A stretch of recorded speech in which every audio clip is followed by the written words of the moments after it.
Hi, it's Iris here from Hook&Light, and today I'm going to show you how you can dye yarn with flowers from your garden.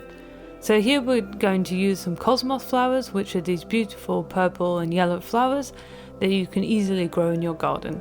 So if you want to find out more about growing these plants, you can check out some of our other videos, but today we're going to start with the dyeing portion.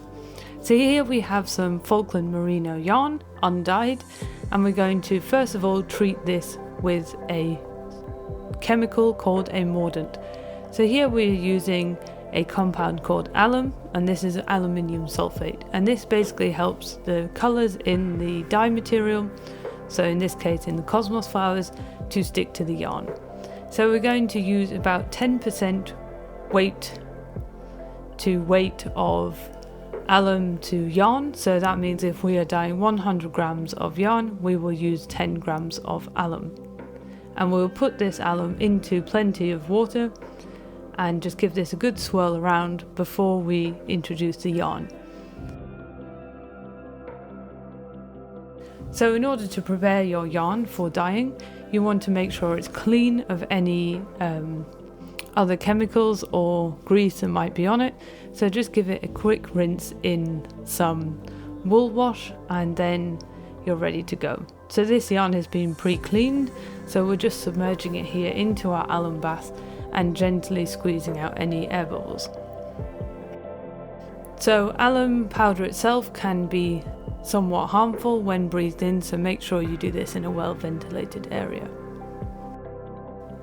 Then we're going to leave this yarn in the alum solution overnight, or at least for 2 to 3 hours at room temperature or outside.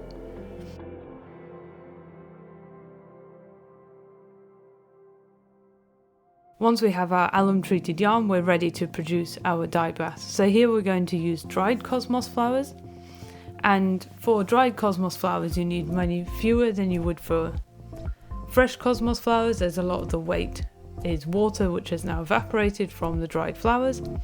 So here we're going to use 5 grams of dried cosmos flowers to dye 100 grams of yarn. So in this case wool yarn. And this is about 5% weight of dye material to weight of yarn.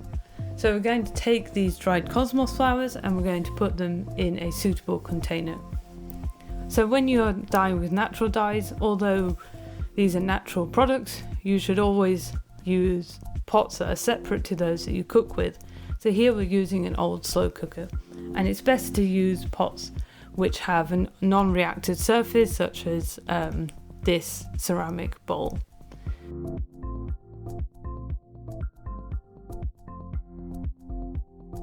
So the first thing we're going to do is put some boiling water on our dye flowers. So here we're just putting enough boiling water to cover the flowers and to give a good volume that will later be enough to add all the fibres into. And as soon as you add this water, you can see how the flowers begin to open up again, and the dye will start to come out into the liquid.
So after we've allowed the dye bath to cook for about 2 to 3 hours on a low heat, we can already see that the colour of the solution has become much darker than it was before, and we can also start to see this kind of film of tannin on the surface. So you might have seen this, for example, if you make a cup of tea.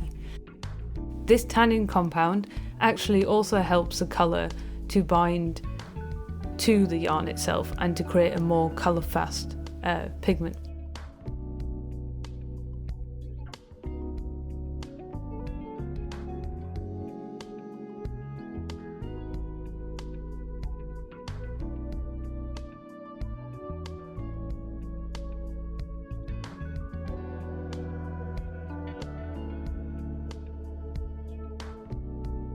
So once we're happy with the colour of our dye bath, we can just filter this through a normal kitchen sieve and allow all the liquid to run out into a new vessel.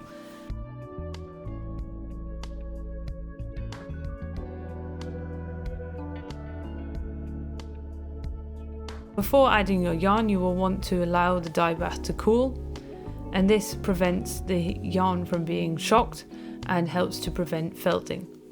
So we can add this dye solution back into our vessel for dyeing in and allow this to cool to a nice room temperature before adding our yarn.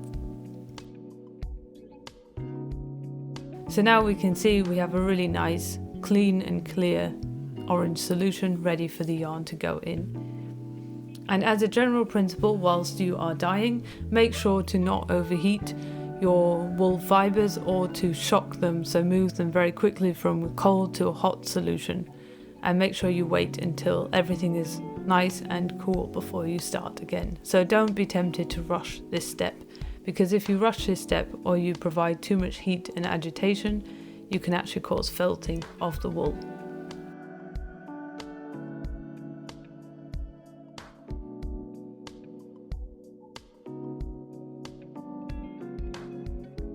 We will gently squeeze out any excess alum solution and then carefully place the fibres into the dye bath. And once they're in the dye bath, we can then put the heat back on, again on a low to medium heat, so you want this just below a boiling point. You don't want too many bubbles to come out, and you want to heat this for about 2 to 3 hours. Then leave the fibres to cool overnight in the solution. This will prevent felting of the yarn and also help the colour to set. Then the next day, remove the yarn from the dye bath and rinse thoroughly in water until the water runs clear.